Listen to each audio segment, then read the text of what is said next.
when you're mounted, my favorite position, and of course you have the standard Americana arm lock from the neck hug variation here.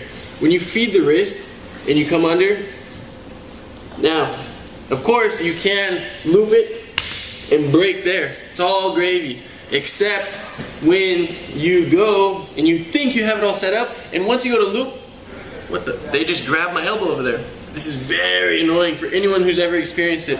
Now, I have a move to save you here.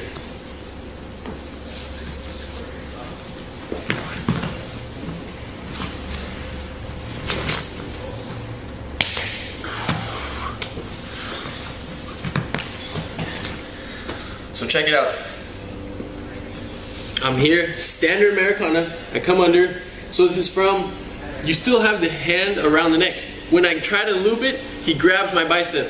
So we transfer from the Americana into the arm triangle. My right elbow, or the front side elbow, the one that's in the junction, picks up his arm here. I tuck my head behind his elbow deep. To make sure his hand doesn't come out in between our heads, I have to really pinch my head to his head here. Hold this tight. Check out my hands here. No thumbs, lock tight. Now, once I get this secured, I can, with the back leg, step off of the body and then sprawl out here with my hips low and my legs back. Notice the angle of our bodies. I'm teed up. We're not very aligned here, because then he can roll towards me this way. So, foot out for base, head tight to make sure the arm doesn't slip out. And now, once I get this locked here, most people do squeeze from here. Or some can, some can't. It depends. If his neck's very, very big, I would stay here and just squeeze from this position. But if he's maybe a smaller neck or I just have long arms, I can go in to here, grab my bicep, put this hand behind my head, and then I switch my legs. I sit through. So my hips are now exposed to the sky here, and my front leg and my back leg are still up for base. And now I squeeze his head in this way, towards my hips.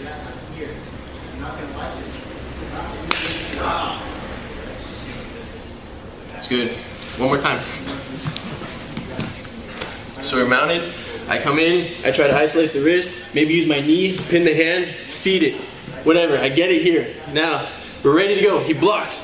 Man, I go here. If he's really resisting my arm on the pickup, and it's like I feel like all his energy is pushing my elbow down, I'm not going to try to dive my head because I have to move my elbow just a little bit and it's going to go down. So I try to leverage it. If he's really fighting it, maybe I'll go back down. And then once I feel him loosen, I pick it up and I shoot my head behind. Now, I transfer to this for now. If you know you're going to go to the bicep hold, you still have to stop here halfway. And now, I step off, sprawl out, grab my bicep, hand behind the head, switch my hips, and now crush his head into my legs, tighten my whole body here, and squeeze with the arms. You'll feel it. Once you get this arm locked up with the bicep here, and to put this hand behind your head is pretty tough. But what that means is, once you get it there, the whole move is very locked up tight. You okay? Yes. Good. Talk about people squeezing too fast, right? Too much and not holding it.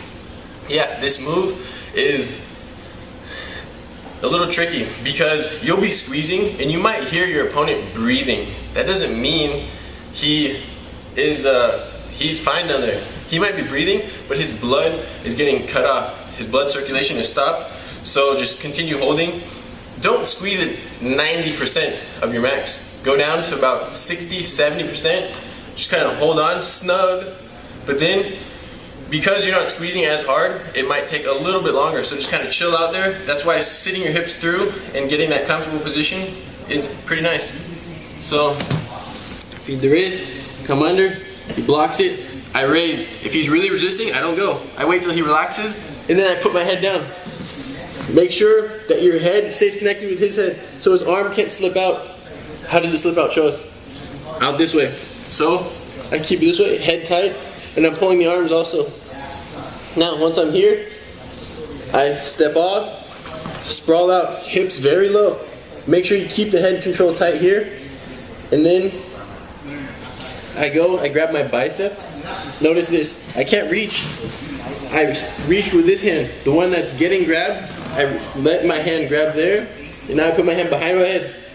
And from here, once I have them tight lock up, I sit through and just kind of snugly, or pull them into my legs here. It's a very tight move. It's a little uncomfortable even for the top person, but that, you know, that feeling of being uncomfortable is all like wrapped around his neck. So he's 100%. Much more comfortable. Absolutely.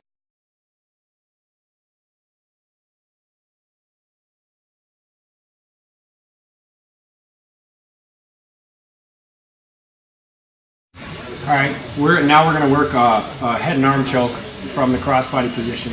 A lot of times, you know, the guy's keeping his arms down, tucked in. You're trying to get him to move his arms up.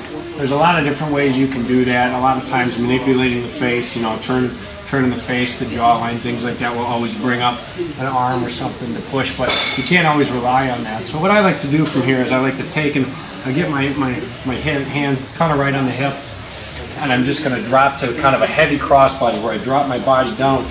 I bring my leg that's closest to his shoulders flat. So now from here what I'm going to do is I'm going to take that knee, I'm going to slide up and hit so that my knee comes underneath the arm right here. Okay. Now as I do that, I want to make sure I keep that. So I square up to this position here. And I stay in the same position, put my hand back on the hip for this for control. Now what I'm going to do is I'm going to reach my arm through and I'm going to grab my own thigh as deep as I possibly can. So as I come through, I'm reaching through and I'm going to grab as far through as I can to make sure this is tight. So I've slid up, I get his arm here, I reach through here to get it tight. Now this is the important part. If right here, if I just kind of go like this and I turn my hip, he can drop and tuck his elbow underneath. So what I need to do is, as I got this trapped here and I'm going to change my hip position, is I sit my hip through, tight to his body. Now, a lot of people get to this position here and they feel weird, like they're leaning over the guy or anything else.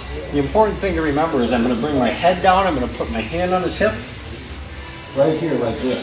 If I lift my hip at all through this, I'm going to lose the move. If I decide to get up like this, he's going to tuck that arm down again. And once his arm is down here, I've lost it. So from right here, hand on the hip, this should be as deep as possible still. And I basically just have my hand on my hip, my other hand on his hip. I'm going to put my head down and I'm going to start to scoot my hips away like this, keeping them on the ground the whole time. Now you can see as I turn around what happens. My back and my hips start pushing his arm up towards his forehead. Okay? If I don't do that, again, if I lift my body, he's going to tuck it. So I've got to keep my hips all the way to the ground and as tight to him as possible. Here. Now, the second that I can take my head and put it on the ground here, I'm very close to finishing the move. So I have to make sure, again, I don't lift my hips at all. Get to this point here, I'm going to put my head down to the ground. At the same time, I'm going to take my hands and I'm going to use the gable grip and grip my hands together so that I have a strong grip. So I'm here, back, head goes down, gable grip my hands. Now I'm going to take and I'm going to turn my hips, but I still have to keep my body weight down on his arm. If I lift up like this, the arm comes down. So again, I can't get lazy with this move. I have to stay top heavy and use my hips the whole time. I back up, head comes down, grip. Now I change my hips here. Now all I'm going to do is just take and bring my grip to my stomach and I'm going to squeeze. And that's going to be it. And all you're doing then is setting up the head and arm choke from the knee. You can go even further with this. Sometimes the guy will try to keep the hand, you know, he'll try to keep it up here. As you bring your hips around, you can push with your hips and drive that right over his face. So if we get here, I've started, I reach in deep, we're setting it up normal.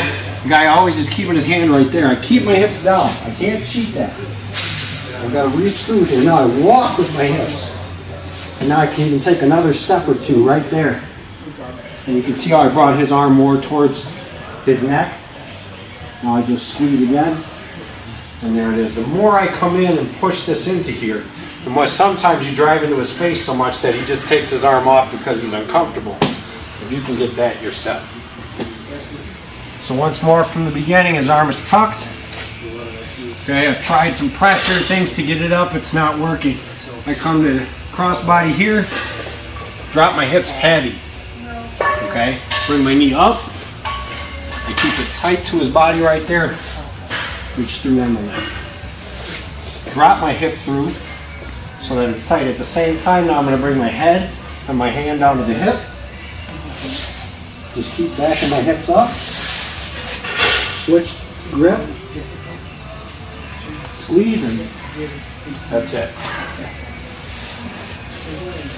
So one more time from a different angle so you can see it. We're just going to do it at full speed. I'm going to break down the hip. Here. Heavy underneath the crossbody here. If you're comfortable, doesn't matter. My hand's on the hip. I slide my knee up. Another way. Staying as close as possible. I reach through and switch the hip. Hand here. Keep driving my head towards the ground until I get the grip. And now I squeeze. You also have the option here of sprawling, which some people like to do as well.